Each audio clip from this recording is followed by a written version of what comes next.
As we go on in this video, I am going to share my thoughts and opinions on zombies so far with you guys, and obviously there will be a bigger focus on the actual zombies, very important context. And after you guys hear this stuff, I think it will definitely change your guys' perspective on this game. This one blew my mind as well. It said Bloomberg reports that Sledgehammer Games' team initially pitched their next Call of Duty title to be set in the Advanced Warfare world after they finished Vanguard. But Activision told them they were working on a new Modern Warfare for 2023 instead. So again, Sledgehammer Games, they wanted to actually make Advanced Warfare 2, but Activision was telling them to make Modern Warfare 3 instead. The full paragraph here says, after Call of Duty Vanguard, developers at Sledgehammer had originally pitched a project codenamed Anvil that would be set in the universe of the company's futuristic 2014 game Call of Duty Advanced Warfare, according to the people familiar. But before it could get very far, Anvil was shelved as the company was informed it was instead working on another Modern Warfare game. The nature of this new release was left hazy, but the scope was ambitious and included an update to the popular Zombies mode,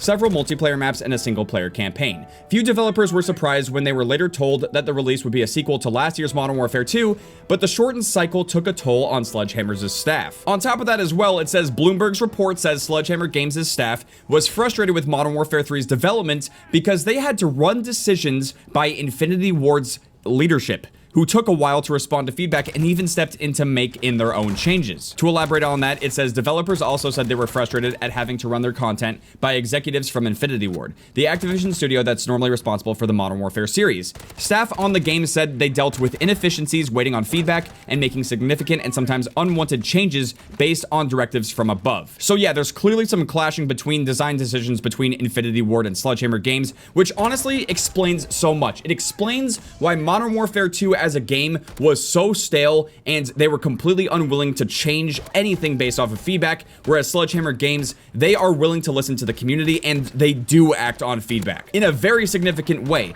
But it still seems like even with all of that going on, Infinity Ward was still holding back Sledgehammer Games from making Modern Warfare 3 potentially an even better game. Absolutely crazy stuff, man. And if you could believe it, there's still more. I'll try to quickly go over this tweet because this has more to do with the campaign specifically, but it might also explain why the Modern Warfare 3 campaign wasn't as good as a lot of people were expecting. The Bloomberg report also states that Modern Warfare 3's story was actually supposed to initially be a small-scale Modern Warfare story set in Mexico, but in summer last year, guess what? Activision executives rebooted the entire story to be a direct sequel to Modern Warfare 2 instead. And this is the tweet that honestly just makes me sick to my stomach. It says, some staff at Sledgehammer, who had to work nights and weekends to finish the game, said they felt betrayed by the company because they were promised they wouldn't have to go through another shortened timeline after the release of their previous game Call of Duty Vanguard, which was made under a similarly constrained development cycle. If you guys are not familiar with what crunch is, it is something that has been ruining video games in the video game industry because the employees and the devs, they're being overworked. They are having to meet